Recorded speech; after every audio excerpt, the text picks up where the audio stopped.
Você já reparou que tudo vira pretexto para manter juros altos, extorsivos e injustificáveis no Brasil? É sempre a mesma coisa. Vai chegando perto da reunião bimestral do Copom, do Comitê de Política Orçamentária, que define a taxa básica de juros, a famigerada Selic, e já começa o ruído nas redações dos jornais e dos grandes portais de notícia do Brasil, que olha que curioso, são quase todos controlados pelo mercado financeiro. Por que o mercado financeiro tem tanto interesse assim de controlar o que os jornais publicam por aí, principalmente às vésperas das reuniões que definem a taxa de juros? Será que é porque eles que lucram com esses juros extorsivos, forçando o brasileiro a pagar mais do que deveria? Pois é. Vamos analisar alguns contextos para a gente ver a mágica por trás dessa política de juros que não se justifica ao ser comparada com outros países. Como muitos podem ter observado, o Brasil nunca viveu um período de tanta estabilidade e previsibilidade na economia como depois que o Lula voltou a assumir o governo, depois do fiasco de 7 anos de Michel Temer e Bolsonaro, com estabilidade e previsibilidade conquistada pela mão firme e segura do Haddad.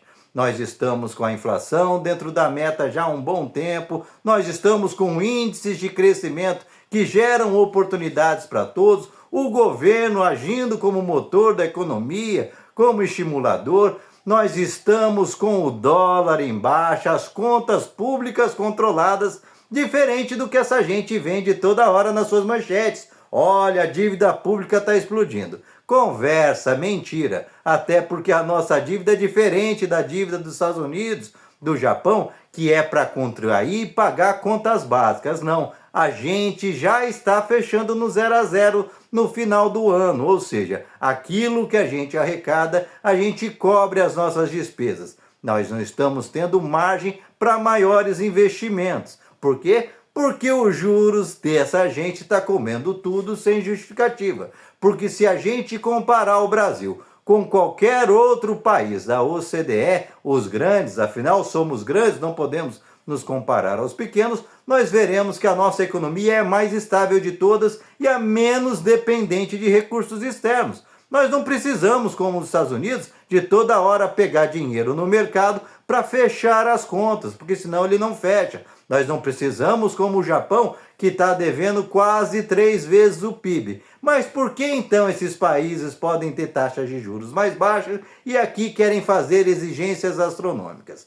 Porque já criaram a cultura de ganhar nas nossas costas. E como é que esses caras criam essa cultura? Bem, talvez a resposta esteja nos nossos canais de comunicação, redes sociais, como principalmente os grandes portais de notícia e grandes jornais, que olha que ironia, cerca de 80% estão nas mãos do mercado financeiro.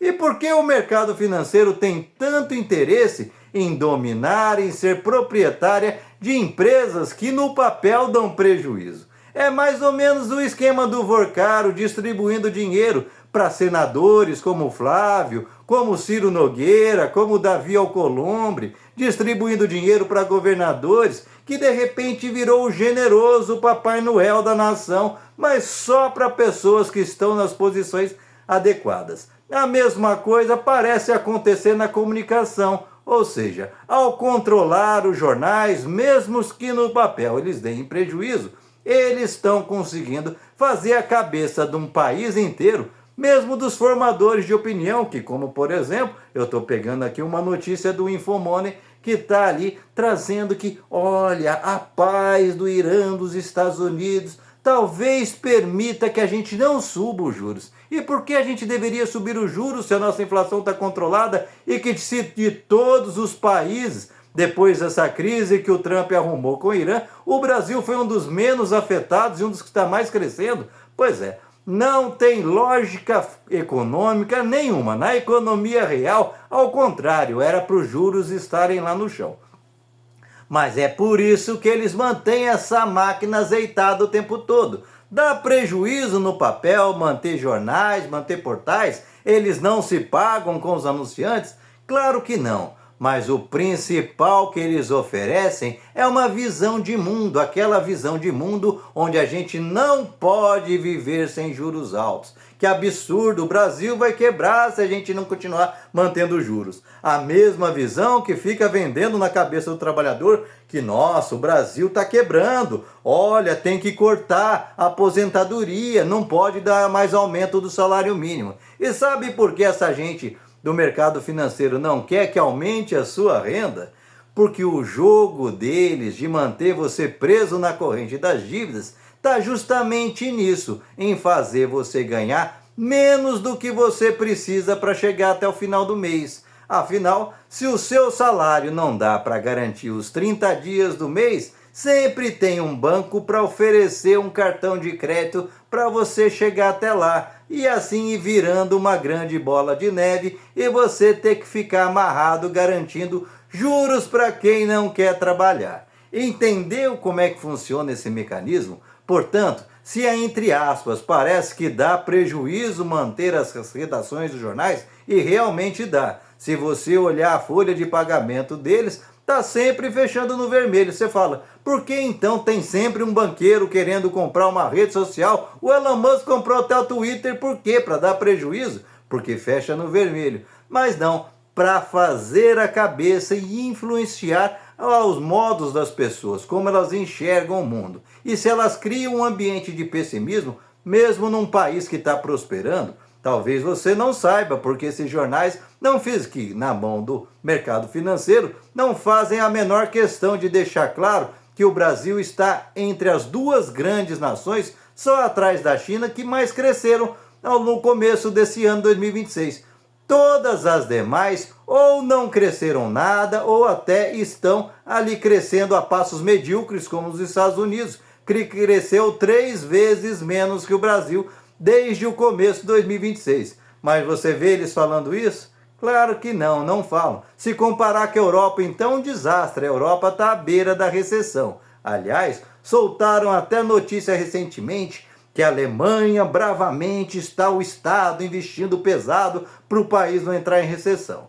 Engraçado, se é na Europa o Estado investir para o país não entrar em recessão é bom. Se investe aqui como faz o Lula e gera prosperidade, empregos e oportunidades, aí é ruim. Tem que copiar o fracassado projeto do Milei, que basicamente tira dinheiro de todo mundo para todo mundo viver pendurado em dívidas e, consequentemente, não ter visão para nada, viver desesperado, viver enforcado e na dependência dos banqueiros. Portanto, se a gente quer entender por que os juros estão altos no Brasil, é menos olhar para os fundamentos da economia, que estão todos estáveis, como nunca visto na história do Brasil, e olhar para aqueles que têm interesse em criar instabilidades toda vez que está na hora de baixar. Aí é sempre uma desculpa. Você viu esse ano inteiro. Ah, o Flávio estourou o escândalo, então espera mais um pouco. Ah, tá tendo guerra no Irã, pode aumentar o preço do petróleo e impactar na inflação? Espera mais um pouco, por mais que o governo tenha tomado as medidas que praticamente controlou o preço dos combustíveis no Brasil. Portanto, a gente passa sufoco à toa porque está sob julgo de uma máquina de comunicação que desinforma o brasileiro, que está ali para fazer a nossa cabeça a serviço do que pensam os banqueiros, os patrões. Não à toa estão aí o tempo todo, a todo vapor, tentando convencer o brasileiro que o país vai quebrar se o brasileiro tiver 2 dias de folga a mais, porque como se horas trabalhadas tivesse relação direta com a produtividade de um país. Então explica e compara os outros países da Europa, dos Estados Unidos, porque que tem uma produtividade maior que a do Brasil, com menos horas trabalhadas. Mas isso essa gente não quer, porque eles só querem enganar você. Eles querem é botar terror. E para botar terror, nada melhor que controlar aquele que conta a história que chega até você. E é por isso que eles controlam os jornais da mesma maneira que o Vorcaro controlava com o dinheiro que desviava do povo brasileiro, senadores, deputados, governadores. Porque banqueiro nenhum é Papai Noel, banqueiro nenhum mantém, seja negócios de comunicação dando prejuízo, como mantém um monte de político mamando a sua teta de graça. É investimento. E quem paga caro somos todos nós.